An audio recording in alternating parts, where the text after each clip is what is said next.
at manager ni anak ko house. Hoy, manager! Ano po yun?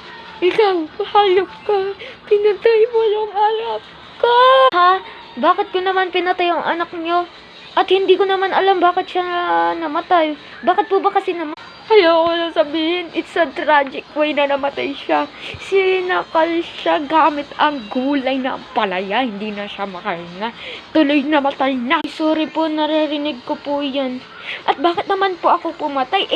Kasama ko po yan o tropa ko naman po yan sa... Oh, those words don't get me. Alam ko na ikaw ay naiinggit sana ko na top CEO siya sa business niyo. Ha? Sinex ko pa nga po siya. Congratulations kasi siya po ay nagiging CEO sa business. Put it up to the test. Titingnan natin kung ikaw naglalay sa lie detector.